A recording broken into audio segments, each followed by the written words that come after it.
ৰাজ্যৰ বাহিৰৰ পৰা মানুহ আনিব লাগে নে নালাগে তাক লৈ ভিন্ন বিতৰ্ক হৈছে বহুতে কৈছে মানুহ কিয় নানিম তেওঁলোকে কষ্টত আছে অনাটো প্ৰয়োজন আমি প্ৰশ্ন কৰিছো এই মানুহখিনি যে কষ্টত থাকিব সেই কথা লকডাউন ঘোষণা কৰাৰ পূৰ্বে চৰকাৰে গম পোৱা নাছিল নেকি হঠাৎ কিয় লকডাউন ঘোষণা কৰিলে এই মানুহখিনিক আগে থোৱাৰ ব্যৱস্থা কৰি লকডাউন ঘোষণা কৰিব নোৱাৰিলেহেঁতেন নেকি আজি যেতিয়া কৰোনা সাংঘাতিক ৰূপত বিয়পিছে এই মানুহখিনিক নিজ নিজ ৰাজ্যলৈ প্ৰেৰণ কৰাৰ সিদ্ধান্ত কিয় ল'লে তাতকৈ কেন্দ্ৰীয় চৰকাৰে এনে সিদ্ধান্ত ল'ব নোৱাৰিলে হয় নেকি যে সংশ্লিষ্ট ৰাজ্য চৰকাৰসমূহলৈ কেন্দ্ৰ চৰকাৰৰ পৰা নিৰ্দেশ দিয়া হওক যে যিবোৰ ৰাজ্যত বাহিৰৰ ৰাজ্যৰ মানুহ আছে তেওঁলোকৰ থকা খোৱা সকলো ব্যৱস্থা কেন্দ্ৰৰ পৰা কৰা হ'ব কেন্দ্ৰই এক পইচাও সাহায্য দিয়া নাই কেৱল কোভিড-19 বাবে যুঁজিবলৈ স্বাস্থ্য বিভাগক টকা দিছে ই কেনে ধৰণৰ কথা এই দায়িত্ব কেৱল ৰাজ্য চৰকাৰসমূহে ল'ব নেকি এই দায়িত্ব কেন্দ্ৰই ল'ব নোৱাৰিছিল নেকি সেয়ে প্ৰশ্ন আহিছে যে মানুহখিনিক অনাটো উচিত হ'ব নে অনুচিত হ'ব আমি মানৱীয়তাৰ স্বাৰ্থত কওঁ মানুহখিনিক অনাটো উচিত হ'ব কিন্তু যদি আমি কৰোনাৰ সৈতে যুঁজিব বিচাৰিছোঁ যি কৰোনা তাৰ কোনো প্ৰতিষেধক এতিয়ালৈকে প্ৰস্তুত হোৱা নাই তেনেহ'লে ভাল কথা হ'বনে আমি সকলোৱে জানো এই কৰোনা ভাইৰাছৰ বাবে আজি আমি ঘৰৰ ভিতৰত আবদ্ধ হৈ থাকিবলগীয়া হৈছে আমি ভয়ত থাকিবলগীয়া হৈছে ইয়াৰ বাবে সকলোৱে দোষাৰোপ কৰিছে চীনৰ বুহানস্থিত লেবৰেটৰীটোৰ পৰাই কৰোনা ভাইৰাছৰ উৎপত্তি হৈছিল তাৰ বাবে বিভিন্ন তথ্য ইতিমধ্যে আপোনালোকে পাইছে কিন্তু আমেৰিকাৰ চোৰাংচোৱা সংস্থাই শেহতীয়াভাৱে এক প্ৰতিবেদনত আৰু ভয়ানক তথ্য দিছে চীনে দাবী কৰিছিল ডিচেম্বৰৰ শেষৰ ফালে 30-31 ডিচেম্বৰৰ ভিতৰত কৰোনা ভাইৰাছৰ উৎপত্তি হৈছিল কিন্তু বাস্তৱিকতে সেয়া নহয় আমেৰিকাৰ চোৰাংচোৱাৰ মতে প্ৰকৃততে ছেপ্টেম্বৰ মাহতেই চীনৰ বুহান প্ৰদেশত কৰোনা ভাইৰাছৰ উৎপত্তি হৈছিল ছেপ্টেম্বৰ অক্টোবৰ নৱেম্বৰ অক্টোবৰ 3 মাহ সময় ধৰি সমগ্ৰ বিষয়টো লুকুৱাই ৰাখিছিল চীনে যাৰ ফলত এই কৰোনা ভাইৰাছ সমগ্ৰ বিশ্বত বিয়পি পৰিলে এই বিতং তথ্য লৈ আমেৰিকাৰ চোৰাংচোৱা সংস্থাই প্ৰস্তুত কৰা প্ৰতিবেদনৰ ভিত্তিত আমাৰ এই ৰিপৰ্ট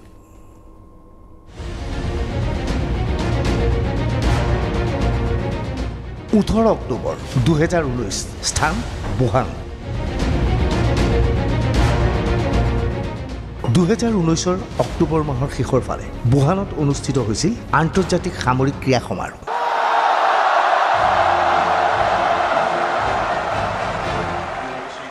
এই সামৰিক ক্ৰীড়া সমাৰোহলৈ বিশ্বৰ বিভিন্ন দেশৰ সামৰিক বাহিনী জোৱান আহিছিল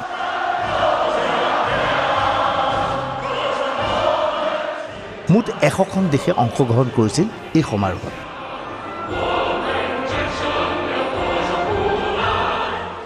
কিন্তু এই সমাৰোহত বিভিন্ন গীত নৃত্যৰে অনুষ্ঠান আৰম্ভ হৈছিল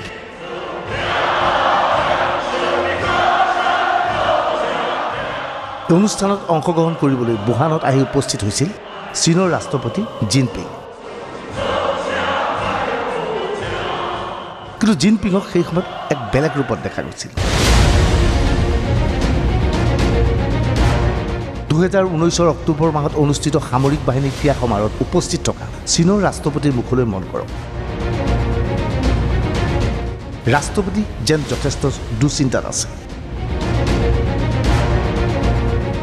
কিবা যেন ভয় ভাৱত আছে সমগ্ৰ বিশ্বৰ বিভিন্ন দেশৰ সামৰিক বাহিনীৰ জোৱানে এই ক্ৰীড়া সমাৰোহত অংশগ্ৰহণ কৰিছে কিন্তু ৰাষ্ট্ৰপতিৰ মুখত হাঁহি নাই এইবোৰ কথা এতিয়া সন্মুখলৈ আহিছে এতিয়া বিভিন্নজনে প্ৰশ্ন কৰিছে আসলতে সেই দিনটোত ৰাষ্ট্ৰপতি জিনপিঙে যথেষ্ট দুশ্চিন্তাৰ মাজত কটাইছিল কিয় অক্টোবৰত বুহানত কি হৈছিল জিনপিঙৰ মুখত দুশ্চিন্তা কিয় কিবা হৈছে নেকি বুহানত যথেষ্ট সফলতাৰে বুহানত অনুষ্ঠিত হৈছিল এই সামৰিক ক্ৰীড়া সমাৰোহ এই সামৰিক ক্ৰীড়া সমাৰোহত বিশ্বৰ বিভিন্ন দেশৰ 9,000ৰো অধিক সামৰিক বাহিনীৰ জোৱানে অংশগ্ৰহণ কৰিছিল ভাৰতবৰ্ষৰ পৰা অংশগ্ৰহণ কৰিবলৈ গৈছিল 64জনকৈ জোৱান কিন্তু এতিয়া বুহানৰ সেই সামৰিক ক্ৰীড়াক লৈ আলোচনা চলিছে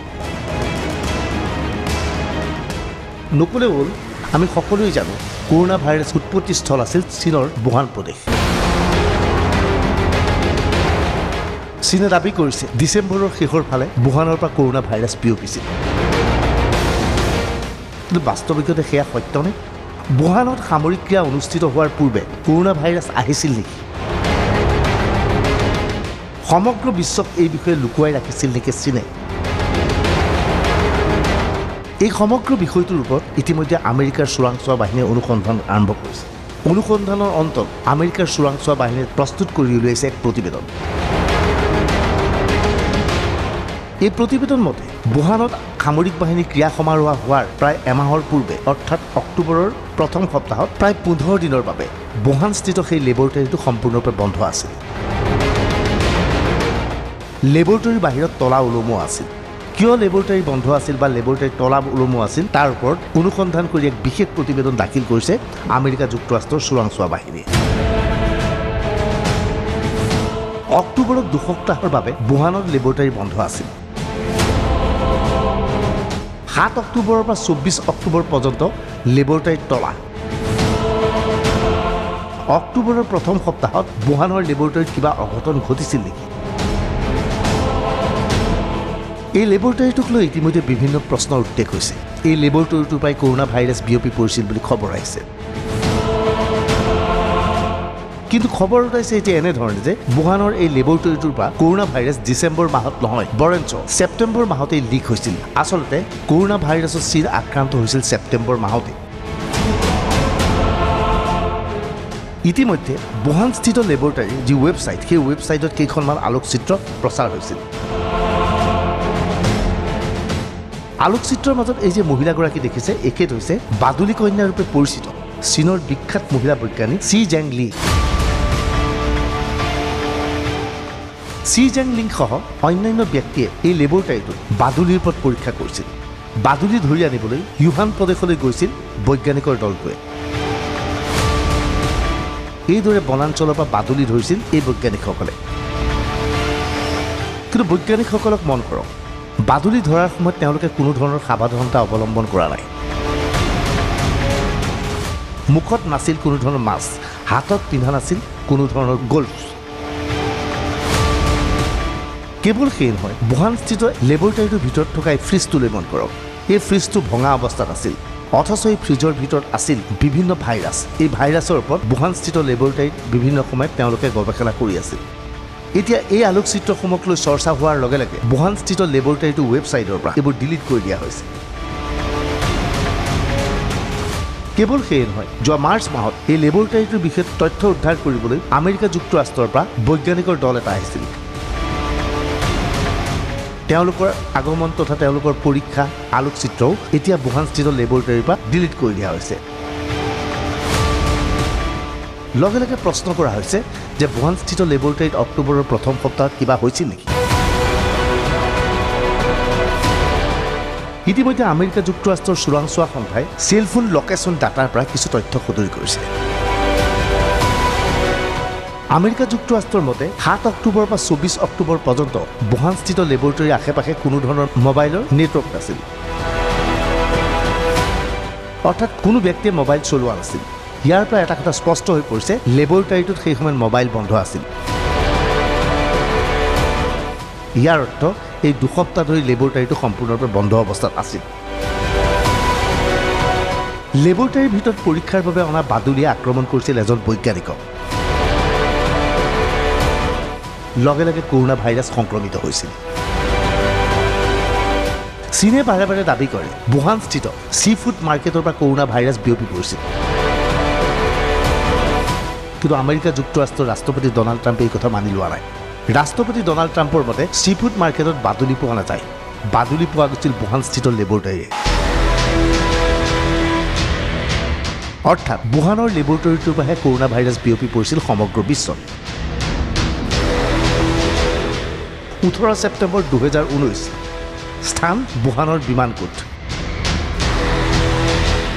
বুহানৰ বিমানকোটত হঠাৎ এটা খবৰ আহিল যে অৱতৰণ কৰিবলগীয়া এখন বিমানৰ ভিতৰত এজন যাত্ৰী আছে আৰু এই যাত্ৰীজনে শ্বাস প্ৰশ্বাসত কষ্ট পাইছে। সেয়েহে বিমানকোটত চিকিৎসকৰ দল সাজু কৰিব লাগে। লগে লগে হাহাকাৰ লাগি গৈছিল বুহান বিমানকোটত। উৰিবলৈ সাজু থকা বহু বিমান থমকি ৰ'বলগীয়া হৈছিল আৰু সেই নিৰ্দিষ্ট বিমানখন অৱতৰণ কৰোৱা হৈছিল। লগে লগে সাজু কৰি দিয়া হয় চিকিৎসকৰ দল। চিকিৎসকৰ দলে এই ব্যক্তিজনক চিকিৎসা কৰিবলৈ লগে লগে হস্পিটালত লৈ যোৱা হয়। পিছ মুহূৰ্ততে বহু ঘণ্টাৰ বাবে বুহানস্থিত বিমানকোট বন্ধ কৰি দিয়া হৈছিল। মাতি পঠোৱাইছিল চিকিৎসাকৰ্মী আৰু স্বাস্থ্যকৰ্মীসকলক, আৰু স্বাস্থ্যকৰ্মীসকলে বুহানৰ এই বিমানকোট সম্পূৰ্ণৰূপে চেনিটাইজাৰৰ ব্যৱস্থা কৰিছিল। ইয়াৰ পূৰ্বে বিমানকোটৰ উচ্চপদস্থ বিষয়াসকলৰ এক জৰুৰীকালীন সভাৰ আয়োজন কৰা হৈছিল। এই সভাৰ আলোকচিত্ৰ মন কৰক দেখা গৈছে ইয়াত বিমানকোটৰ অন্যান্য কৰ্মচাৰীসকল উপস্থিত আছিল সন্দেহ কৰা হৈছে চীনলৈ অহা বিমানখনত যিজন যাত্ৰী আছিল সেই যাত্ৰীজন কৰোনা ৰোগত আক্ৰান্ত হৈছিল অৰ্থাৎ ছেপ্টেম্বৰ মাহৰ 18 তাৰিখে কৰোনাৰ খবৰ বিয়পি পৰিছিল চীনত কিন্তু চীনে সমগ্ৰ বিষয়টো লুকুৱাই ৰাখিছিল এই ঘটনাৰ এমাহৰ পিছতেই সামৰিক ক্ৰিয়া আছিল বুহানৰ অঘটনৰ বিষয়ে বিশ্বক অৱগত কৰা নাছিল চীনে ভাইৰাছৰ বিষয়ে তথ্য দিলে ক্ৰিয়া সমাৰোহ বাতিল হোৱাৰ আশংকা কৰিছিল চীনে এতিয়া বিভিন্ন দেশে চীনক প্ৰশ্ন কৰিছে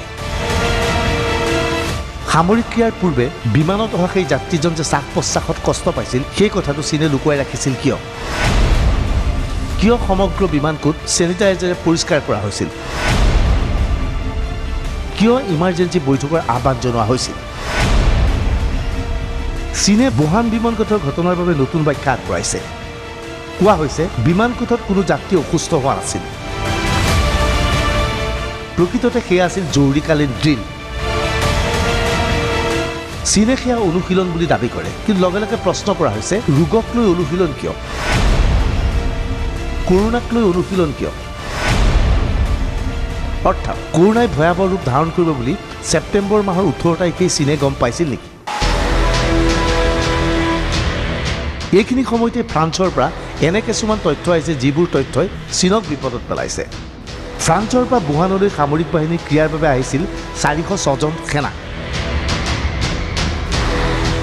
ইয়াৰে 281 জন আছিল এথলেটিক্স ইয়াৰে এজন এথলেটিকৰ স্বীকাৰোক্তি বুহানৰ পৰা অহাৰ পিছত এথলেটিক্সকল অসুস্থ হৈছিল